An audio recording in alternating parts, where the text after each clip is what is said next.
agora, sem mais demora, queremos convidar o Dr. Shed. Eu não vou falar muito sobre o Dr. Shed, porque ele nem gosta e nem precisa, né? Porque o Senhor Jesus já o conhece, bem conhecido, e isso é o que importa. Mas eu tenho uma coisa só para dizer. Eu considero que é de extremo insucesso quando você olha uma pessoa tão importante que você acha que nunca vai ser igual a ela, né? Que nunca vai chegar àquele nível.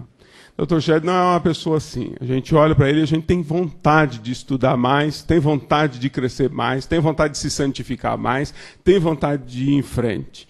Ele, longe de ser uma pessoa inacessível, uma pessoa numa posição, ele, muito pelo contrário, um exemplo para nós daquilo que nós podemos vir a ser. Quero que você escolha ser como Dr. Shed. Nós precisamos de muitos mais nesse país, não é? E sempre que me perguntam quem é uma pessoa que é modelo para você, eu posso sempre fazer referência ao Dr. Shed, embora nós tenhamos pouco tempo juntos, mas cada vez é sempre uma bênção para a minha vida. O Dr. Shed foi o primeiro líder nacional, de expressão nacional, que apoiou a AME, que chancelou a AME. Nossa revista saiu com a bênção de Deus através da vida dele. Livro Triunfo que eu escrevi, tive a bênção de ter o prefácio dele. E nesses anos ele tem sempre sido de apoio para o nosso ministério. E sobre ele, sobre o ministério dele, não é necessário que eu fale mais sobre isso.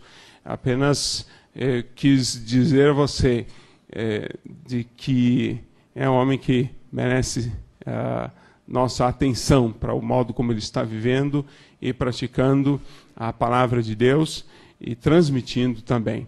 Então, vamos orar nesse momento pela nossa vida. E toda vez que eu vou orar antes de uma pregação, nunca oro pelo pregador. Eu sempre acho que o pregador já orou, os intercessores dele já o abençoaram. Eu sempre oro por mim. Ao invés de dizer, Senhor, usa o pregador, eu fico dizendo, Senhor, usa meus ouvidos, porque Deus fala, né? O difícil é a gente estar com o ouvido nas mãos do Senhor para ser usado por Ele. Amém? Então, peça ao Senhor agora, Senhor, usa meus ouvidos, coloca aqui dentro tudo o que for da Tua vontade. Quero convidar Lidório, que já está com a gente, para fazer essa oração, nesse momento, nos dirigir em oração nesse instante, pela nossa atenção, pelo nosso coração estar aberto para ouvir a palavra do Senhor.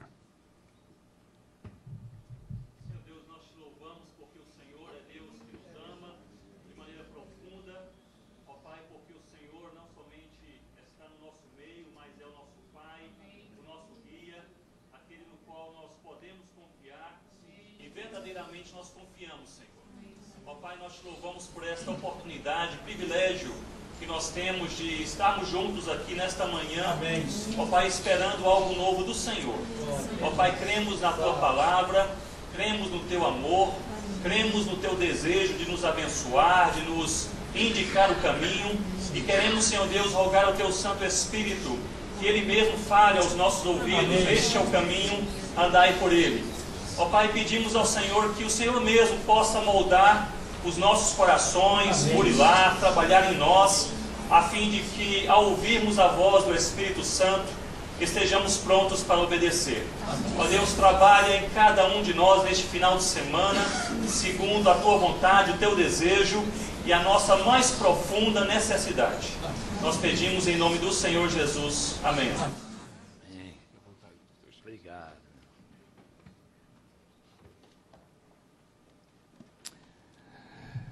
Após uma apresentação como essa, a gente sempre se sente muito, muito mal.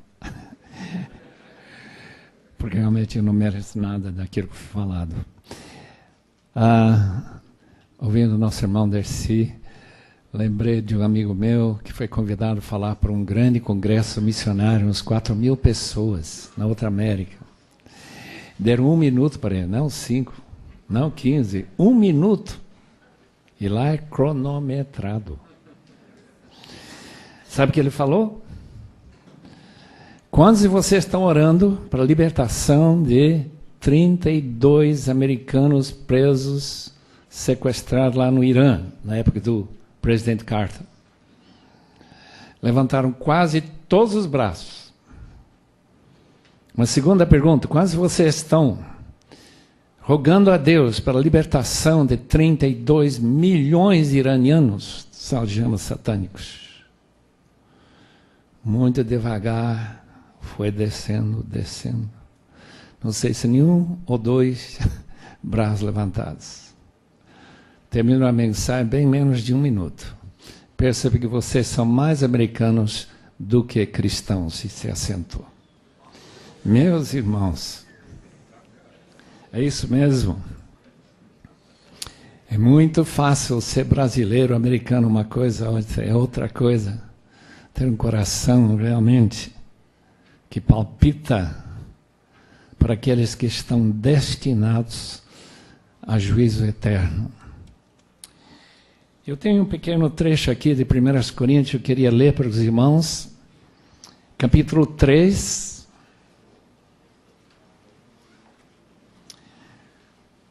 Paulo, levantando a questão dos espirituais e carnais, diz o seguinte, em versículo 5. Afinal de contas, quem é Apolo? Quem é Paulo? Apenas servos por meio dos quais vocês vieram a crer, conforme o ministério que o Senhor atribuiu a cada um. Eu plantei, Apolo regou, mas Deus é quem fez crescer. E versículo 7, muito importante, de modo que nem o que planta, nem o que rega são alguma coisa, mas unicamente Deus que efetua o crescimento. Senhor, rogamos que Tua palavra seja para nós nesta manhã de grande, grande valor. É um tesouro, Senhor, que às vezes nós não apreciamos, não lemos, não meditamos. Mas rogamos, Senhor, que nesta manhã nós possamos repensar alguns pontos chaves em relação ao nosso tema. Aquilo que realmente importa para esse país. Não é somente vender milhões de Bíblias, não somente ter milhares e milhares de horas na televisão, na rádio, mas, ó Deus, que haja o poder de Deus fazendo que Tua mensagem possa ser recebida com todo esse poder que o Espírito Santo tem para transformar vidas e transformar a nossa sociedade. Rogamos no bendito nome de Jesus. Amém. Pós-modernidade, irmãos, não engloba a maioria dos brasileiros, na minha opinião. O que o pastor José Bernardo concorda comigo? Não, a grande maioria dos brasileiros são pré-modernos. E quem se inclui nesse número, que eu acho a maioria, não são pessoas, claramente, que têm curso universitário, ou que têm lido os últimos livros de Richard Dawkins. Não, não.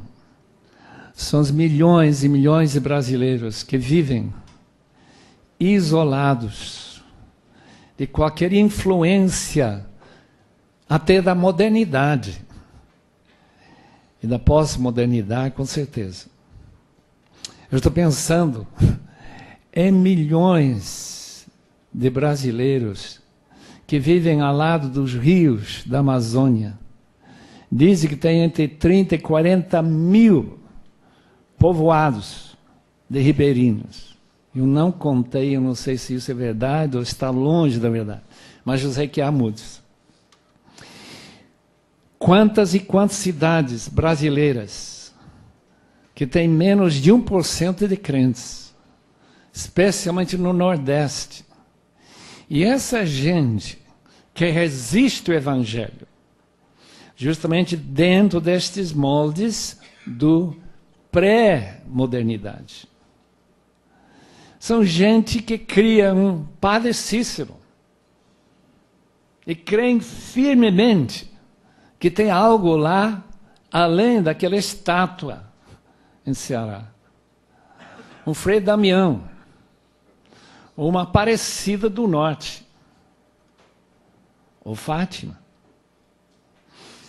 Nós moramos pertinho de Fátima durante um ano, Portugal. Eu lembro uma vez, eu estive lá e perguntei a um senhor que estava lá acompanhando as festividades se ele tinha uma Bíblia. Ele disse, Bíblia? O que é Bíblia? Imagina um país cristão que não sabe nem o que é a Bíblia que a Igreja Católica trouxe para a gente através dos séculos. Mas por alguma razão, e a gente pode colocar muitas teorias, a Bíblia não é justamente aquele que dá orientação para aquela igreja. Portanto, irmãos, estamos morando num país como esse. É um povo simples. Já ouvimos que nem lê, não pensa, não cogita a possibilidade de estar perdidos. Enfim, onde o evangelho não é procurado, porque a gente não sabe justamente o que é o evangelho e por que seriam as boas novas para a vida deles. Também sabemos que num país como este, a divulgação de mensagens de poder através de programas de televisão, pessoas que falam e dão testemunho, e muita gente tem ouvido essas testemunhas. E aquelas igrejas que têm esse nome, Igreja do Poder de Deus, essas se atraem um povo sofrido, muitas vezes sem recurso financeiro ou de ajuda nas suas situações precárias. Meus irmãos, é um país que precisa mesmo, esse país pré-moderno, com salários que não dá nem para pagar aluguel, muito menos para comer ou para criar filhos com uma certa dignidade. Eu estou pensando naquelas cidades de Minas Gerais, do interior de Bahia. Eu estou pensando naquelas partes do Nordeste que a gente visitou, pelo menos poucas vezes, além daquilo que nós lembramos cada vez que vemos nosso querido irmão Ronaldo Lidório, aqueles indígenas que nunca ouviram nenhuma palavrinha sobre o Senhor Jesus. Portanto, quando se trata da necessidade desse povo, e temos milhões deles em nossas grandes cidades, nós precisamos repensar como é que nós vamos evangelizar esse povo. Essa é a pergunta-chave. Os irmãos lembram que Jesus contou a história de 4 tipos de solo. 3 evangelhos contam essa parábola, portanto deve ser muito importante para o Senhor, por ter inspirado seus autores a incluir essa parábola 3 vezes. Os irmãos lembram que o primeiro solo não deu nada porque os pássaros pegaram a semente. Não penetrou o solo suficiente para poder produzir algum efeito. E nós temos muita evangelização que não penetra terra dura nenhuma. Corações de pedra. Pessoas que não querem saber do evangelho. Mas também tem outros 2 tipos de terra que são fascinantes. Especialmente aquela terra que, cheia de esperança, recebe o evangelho e com alegria começa a vivê-la. E depois abandona, porque diz o texto, não tem raiz. Falha de quem? Falha do evangelho? Poder de Deus para salvação para todo aquele que crê? Claro que não. Portanto, os irmãos entendem quando eu menciono que é um país que precisa do Evangelho, é só contar ou ter alguma ideia de quantos que já abandonaram o Evangelho. Eu lembro uma vez descendo de Nova Friburgo, conversando com a pessoa sentada do meu lado, o senhor Rodrigues. Sua história é fascinante, porque é uma história que deve ser repetida milhares e milhares de vezes nesse país. Eu já fui crente. Já foi crente? E agora que você? Eu não sou nada, né? Não volto para a igreja católica, não é nada. Por favor, me conte o que aconteceu. Eu fiquei doente, fui internado, e ninguém da igreja me visitou. Então eu abandonei. Eu queria falar para ele, o senhor quer ir para o inferno por falta de uma visita de alguém da sua igreja, que talvez nem sabia que você estava doente? Meu irmão, que argumento é esse para abandonar? Não, o problema é outro. Esse amigo, esse irmão, não soube o valor do Evangelho. Evangelhos são boas novas que têm implicações tremendas para nossas vidas. Mas se a gente não sente essas implicações, se a gente não tem raiz, não tem teologia, não tem doutrina, nada realmente penetrou, apenas uma promessa que sua vida vai melhorar. Não melhorou, então eu abandono. Portanto, temos que pensar seriamente como evangelizar pré-modernos, que não param que realmente pensar seriamente para que eu devo entregar meu coração ao Senhor Jesus. E pensar seriamente quem é Ele. Para essa gente o Papa é ainda infalível, né? Ele acaba de pronunciar novamente que a Igreja Católica é a única arca em que haverá salvação no dilúvio que está para chegar ao juízo final. Não tem mais nenhum barco andando por aí, nem com esse nome a me evangelizar. Esse barco não serve, está tudo furado. Se a gente crê que essa palavra é mais segura do que a palavra de Deus, é claro que nós temos diante de nós ainda, num país que se diz católico, ou a maioria é católica, algum jeito de falar de Cristo, que eles possam de fato, ser levados a um conhecimento genuíno de Cristo. Genuíno, em que ele se torne tudo para eles. Por isso que eu tenho gostado muito da Me Evangelizar, porque ela enfatiza muito a santificação. Os irmãos sabem que a gente não pode se santificar. A única pessoa santa é Deus. Nossa santificação é totalmente por nosso relacionamento com o Filho Jesus, através da presença do Espírito em nós. Porque toda a nossa autossantificação nada mais é do que farisaísmo.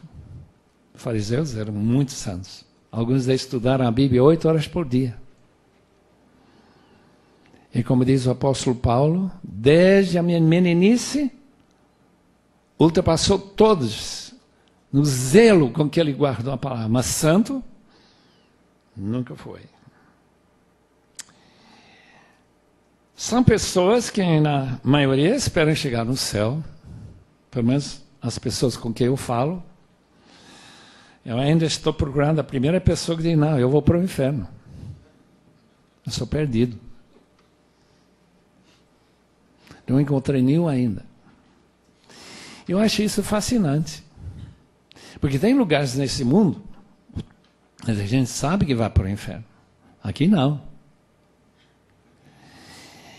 Que lavagem cerebral, irmãos, cria uma mentalidade que a morte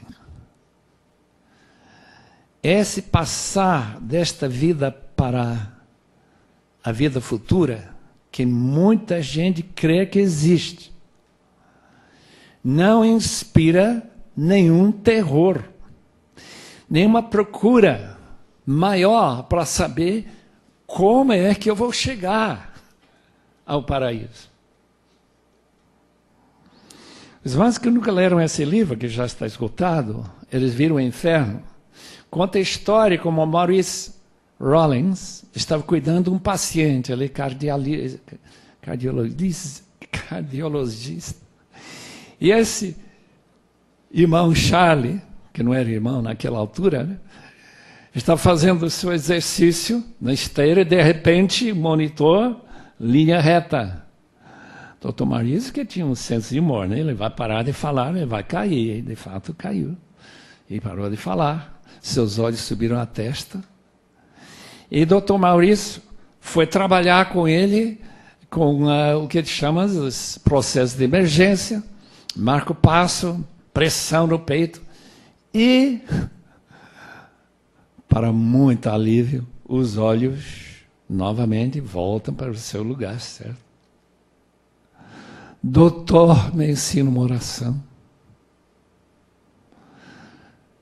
Mas eu não sou padre, eu não sou pastor, eu quero salvar a sua vida, mas eu não queria salvar a vida, eu quero salvar a alma. Doutor, estou no inferno, me ensina uma oração. A gente chegando naquele espaçozinho antes de entrar no inferno mesmo, nem nunca mais ter saída, diz, talvez a gente possa ainda escapar, né? Quando o médico não tinha outro jeito de escapar desse implorar do Sr. Charlie, disse, não, fala o seguinte, tu és o Filho de Deus, se tu és salvo do inferno, eu sou teu. Nem falou amém. Não era nem crente. Quando Charlie falou isso, ele entrou numa paz tremenda. Aquele que invocar o nome do Senhor será salvo. Isso que é realmente impressionante, meus irmãos. E Deus deu àquele senhor, hoje irmão, o privilégio de invocar o nome nos últimos segundos da sua vida. O Maurício, Dr. Maurício, então, foi procurar outros casos e escreveu esse livro. Mas esse é o caso que a gente tem que sempre lembrar. Este povo não sabe o seu destino. Não sabe para onde vão. Porque quem não lê e crê na palavra de Deus, quem acha que ser batizado como criancinha na igreja católica, algumas gotas de água em cima da cabeça, algumas palavras pronunciadas pelo padre, que essa pessoa vai, se não para o purgatório, vai para o paraíso. E se vai para o purgatório, pelo menos tem esperança de sair algum dia. Pré-modernidade é isso. Pré-modernidade é a maioria das pessoas com quem eu falo. E, meus irmãos, se não houver algum jeito de nós e milhões de pessoas que já descobriram o segredo da vida futura, a verdadeira alegria do Evangelho, precisamos aprender como evangelizar os pré-modernos. Eu escuto muito do Dr. John Piper, em uma das suas mensagens, ele disse que seu pai, que era evangelista ainda mais determinado do que Dr. John, e para mim ele é um dos grandes evangelistas da nossa época, que seu pai disse antes de falecer, é fácil levar uma pessoa para Cristo. O que é difícil é levá-lo a ser perdido. Eu dou um eco total a essa palavra. No dia que a maioria da população brasileira se sentir perdida, evangelização vai ser fácil. Muita gente vai chegar a Cristo. Os irmãos lembram do dia de Pentecostes? Pedro está falando para milhares de pessoas, numa das festas principais, trouxe até talvez 1 milhão de pessoas para Jerusalém. E lá naquela área do templo, ele está falando sobre o que aconteceu apenas dias antes, que eles crucificaram o Senhor da Glória. E o texto diz que os seus corações foram traspassados, compungidos, foram como se fosse uma lança passou lá, e, de repente, eles ficaram perdidos. Até esse momento, ele estava no lugar melhor do mundo para estar e saber que estavam indo para a vida eterna. E, de repente, estavam perdidos. Como que seus vizinhos vão descobrir que estão perdidos? Como que Dona Neuza, que vive ao lado, espírita, vai descobrir que ela está perdida? Ainda que ela está estudando a Bíblia. Pelo menos isso ela está fazendo. Está em competição com essas duas explicações do que significa ser perdido por um espírita e ser perdido de fato, segundo as páginas das Escrituras. Disse o apóstolo Paulo umas palavras que eu quero que os irmãos pensem bem nesta manhã. Em 2 Coríntios capítulo 4, as palavras dele, em versículos 3 e 4, dizem o seguinte: se nosso evangelho ainda está encoberto, e para os que se perdem está encoberto, e nos quais o Deus deste século cegou o entendimento dos incrédulos para que lhes não resplandeça a luz do evangelho da glória de Cristo, o qual é a imagem de Deus. Imagina viver num país em que o nome de Cristo é o melhor conhecido nome da sociedade pré-moderna, junto com Maria, claro. É muito conhecido esse nome, Jesus Cristo. Mas quem ele realmente é, não passou pela cabeça. Nem nenhuma obrigação diante dele. E diante de sua autoridade. E que a gente precisa buscar perdão dos pecados que ele conseguiu na cruz.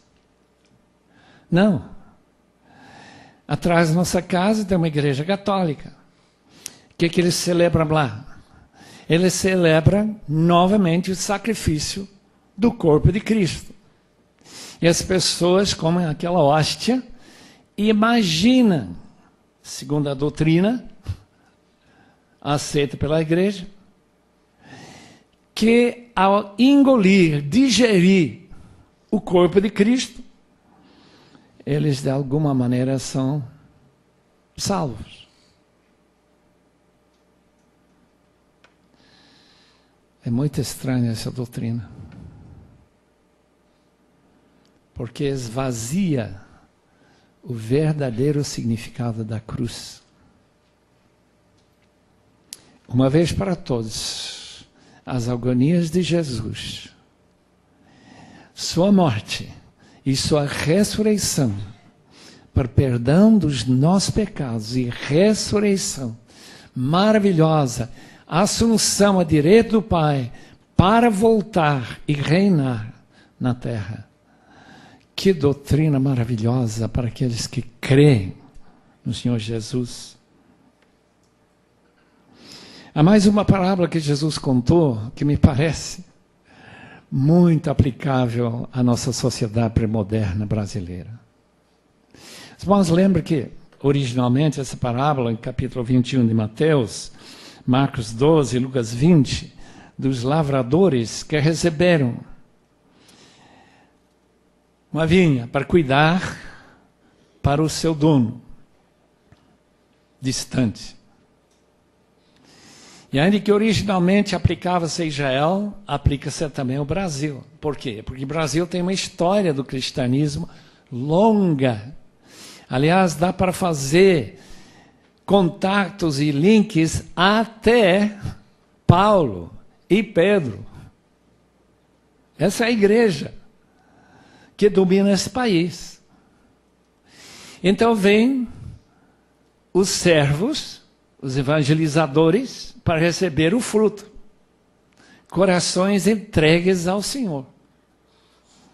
Mas em vez de receber a mensagem deles e dar-lhes esse fruto, eles simplesmente mandam embora, depois de espancar alguns deles, e sempre de mãos vazias. Até o dia em que o dono disse: vou mandar meus filhos.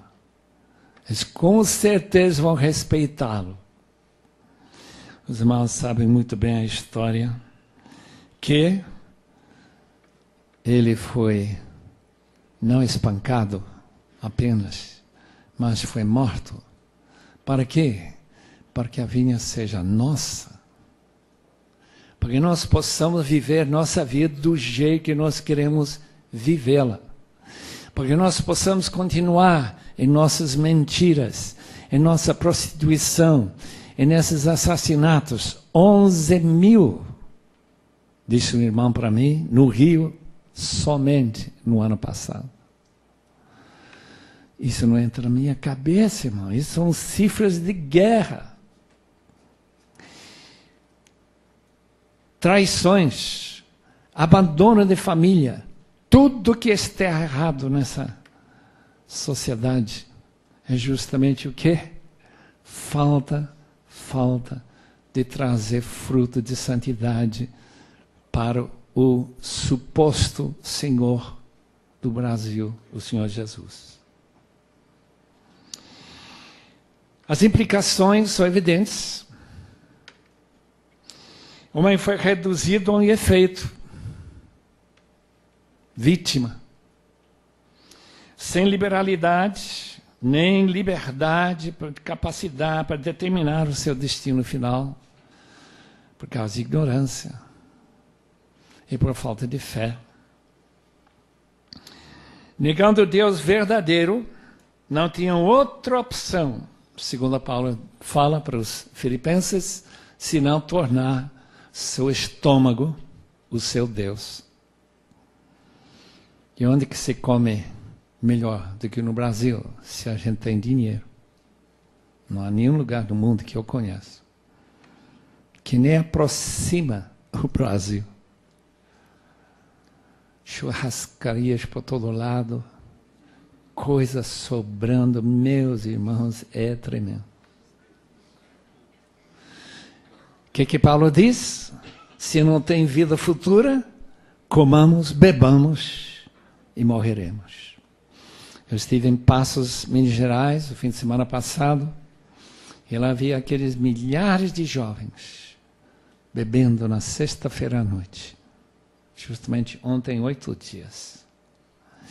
Você fica admirado, porque eu ando em várias partes desse país, e vejo essa juventude perdida mesmo, na bebedeira, fica a noite toda, começa a andar cedinho de manhã, lá estão eles, ainda bebendo. E os irmãos sabem que juntamente com essas bebidas, a prostituição e os motéis por todo lado. A segunda opção do pecador, além da sua independência de Deus, é a busca pelos bens materiais. Este país é capitalista.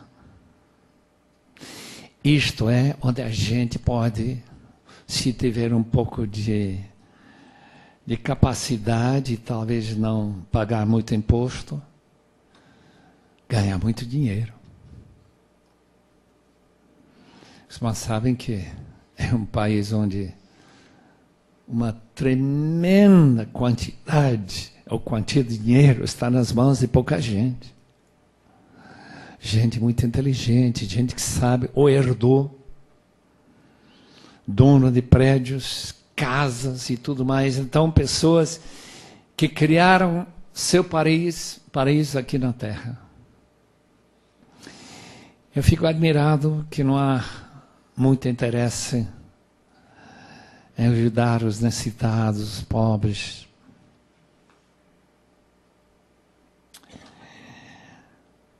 Claro, a gente tem que se sustentar, tem que trabalhar e ganhar essa ninharia para poder sobreviver. Todo mundo sabe disso. Mas o que é que impulsiona as pessoas a realmente amar a Deus e ficar feliz quando eles morrem?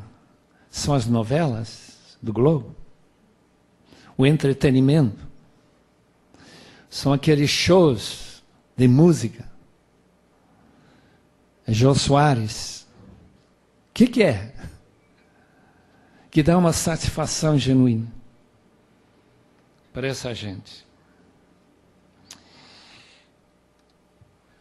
A queda de Adão e Eva, o assassinato de Abel, mostra justamente o que acontece quando a gente descuida, faz nenhum caso do mandamento do Senhor.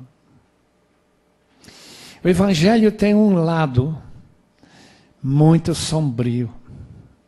São boas novas de salvação. De quê? Daquilo que tem que ser advertido. Não adianta oferecer salvação para uma pessoa que não sabe que está perdido, o cego que não sabe que está cego, a pessoa que vai para o inferno, mas não crê no inferno, e assim por diante. Por isso que o apóstolo Paulo, quando ele fala sobre o seu plano de evangelização, Colossenses capítulo 1, 28, ele diz que nós o anunciamos, isto é, anunciamos a Cristo como Salvador do mundo, único, advertindo todo homem. Essa palavra advertindo é o lado sombrio, é o lado da ira de Deus que se manifesta contra toda a impiedade de Romanos 1, versículo 18. Portanto, irmãos, se nós pregamos o Evangelho de que você precisa aceitar a Cristo e não damos uma ideia clara por que ele tem que aceitar Cristo, o que há nessa salvação, porque não falamos nada de advertência, logo caímos nessa doutrina que muita gente segue, a doutrina chamada universalismo. Eu conversei com um diretor de uma companhia grande, farmacêutica aqui da cidade. Ele me informou que quando ele morrer, ele vai morrer como cachorro. Quer dizer, aparentemente, cachorro não vai para o inferno. Isso que ele queria dizer com isso. Quer dizer, ele vai simplesmente apagar e acabou. Meus irmãos, o Evangelho não é esse. Como que nós vamos convencer a grande maioria da população desse país pré-moderno, por um lado, que acha que vai escapar qualquer futuro ruim, mas não fica ouvindo a mensagem de advertência, porque a cegueira não admite ver esse futuro. Quando eu era pequeno, eu segurava aquele quadro que todo mundo conhece dos dois caminhos. Eu vi outro dia de novo, imagina, depois de tantos anos, lá na Bolívia. Eu segurava, meu pai foi pregando, né, com todo esse vigor. Tinha um missionário lá na praça, no domingo, em Clissa, na Bolívia. Porque eu lembro desse quadro, é que no fim dessa estrada larga, gente cega, não vendo nada, simplesmente caindo precipício abaixo.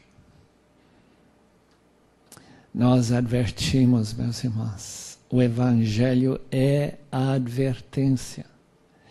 Se a gente não está sendo salvo de nada terrível, como que ele vai querer se salvar?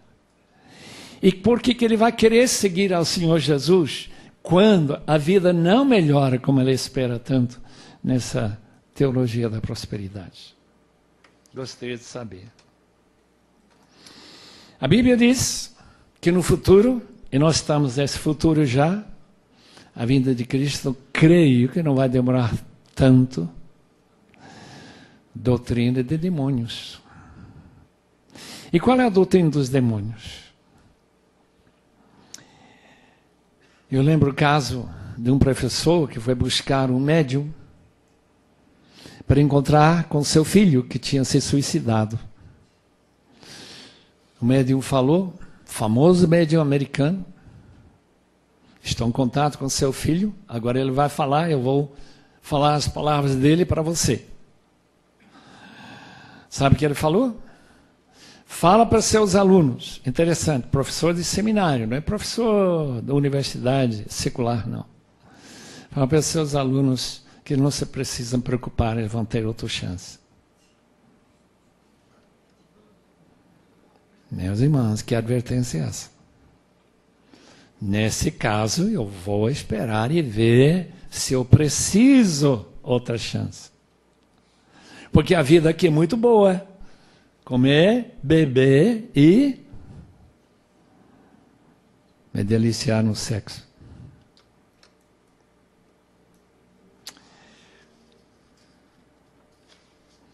Rapidinho. Tenho 2 minutos, 3. Que precisa ser feito para evangelizar os pré-modernos?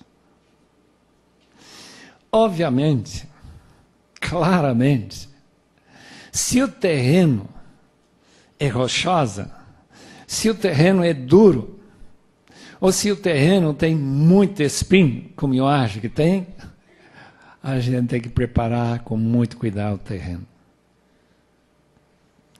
Tem que deixar muito claro verdades bíblicas. Nossa única fonte de informação sobre o futuro está neste livro. E mesmo católicos têm uma ideia mais ou menos que a Bíblia tem informação acerca do futuro. Tem que falar de Deus como um Deus de santidade absoluta. E que não admite ninguém no seu céu que não tenha santificação. Que direito você tem de entrar nesse céu? Você vai entrar com sua própria justiça? Esquece, meu amigo. Sua justiça não vai chegar a lugar nenhum. Nenhum passo para dentro do céu. Você tem que ter uma justiça perfeita que você tem em Jesus Cristo. 1 Coríntios 1:30 é um versículo fantástico para mostrar exatamente isso. Que Cristo foi feito para nós. Justificação, santificação, tudo que eu preciso para poder pisar ruas de ouro, céu. Tem que falar sobre o amor de Deus, não há dúvida. Esse é o lado muito gostoso do Evangelho. Que Deus quer que você se entregue a Ele. Ele não quer que ninguém pereça. Todo aquele que invocar o nome do Senhor será salvo. É só invocar, só crer, invocar. Carcereiro, você precisa crer no Senhor Jesus. Confessar o nome, crer que foi ressurreto, depois de ter morrido pelos nossos pecados, tudo isso.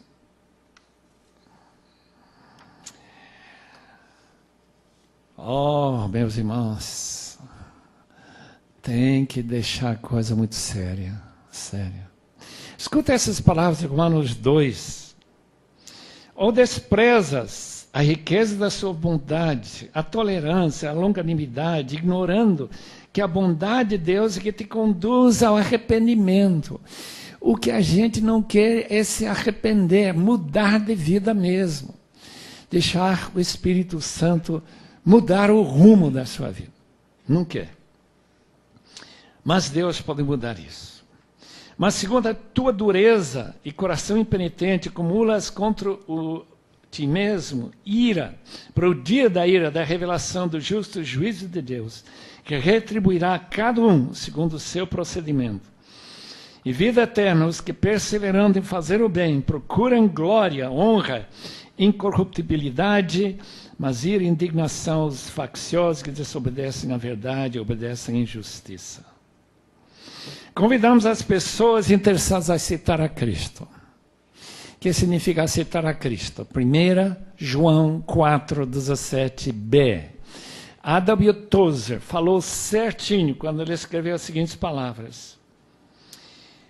Aceitar a Cristo significa conhecer o significado das palavras.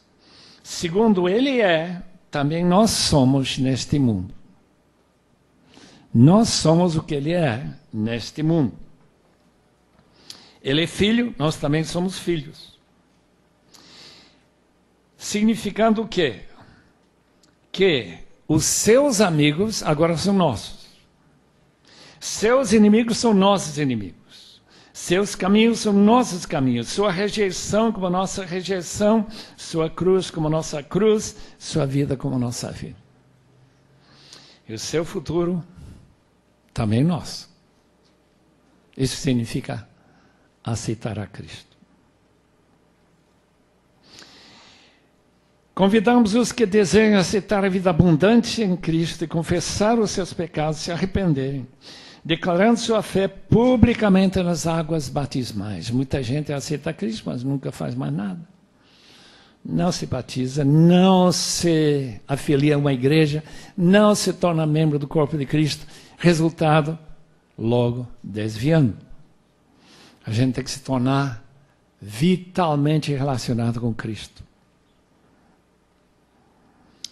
1 Pedro 1,22, tendo purificado a vossa alma pela obediência à verdade, tendo em vista o amor fraternal, não fingido, amai-vos de coração uns aos outros, ardentemente, pois fostes regenerados. Os irmãos sabem que a gente poderia falar muito mais sobre as grandes vantagens de aceitar a Cristo, mas os irmãos já sabem.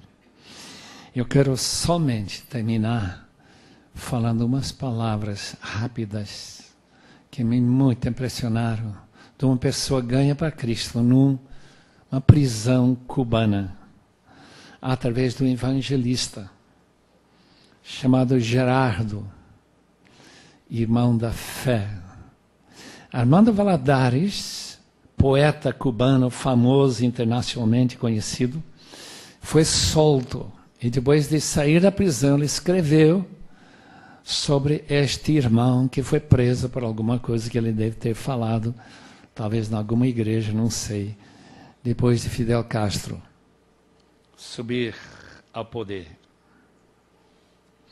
Cada tarde, ao pôr do sol, a voz estridente do irmão da fé, tal como nos chamavam Gerardo, pregador protestante, ecoava pelos corredores, chamando os homens à oração e ao cântico de hinos. Para fazer parar essas reuniões religiosas, os guardas entravam nas celas e nos espancaram. Mas logo que eles saíram, nós começamos a orar e cantar novamente. Acima do tumulto, a voz do irmão da fé cantava glória, glória, aleluia.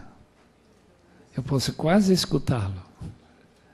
Simplesmente não importava o que aqueles guardas iam fazer com ele. O irmão da fé tinha estado em La Cabanha, na ilha de Los Pinos. Ele era seu mais comovente sermão. Ele sempre nos animava, chamando-nos para reuniões de oração, lavando as roupas do inferno, dos enfermos. Ele ajudava os homens a enfrentar a morte com força e serenidade. Acima de tudo, ele nos ensinava a não odiar. Todos os seus sermões tinham esse mesmo teor. Quando os guardas espancaram-no, os olhos do irmão da fé pareciam queimar, os seus braços subiram para o céu, parecia trazer perdão para os seus torturadores. E nós ouvíamos ele gritar: perdoe-lhe, Senhor, porque não sabem o que fazem. Ele conseguiu, de alguma maneira, transmitir sua fé para nós, mesmo nas circunstâncias mais desesperadoras, até o dia em que ele foi assassinado em Boniato, 1975, ainda perdoando seus atormentadores, enquanto uma rajada de balas cortou o seu peito. Eu quero abraçar aquele evangelista, irmão. Que Deus abençoe os amados irmãos em Cristo.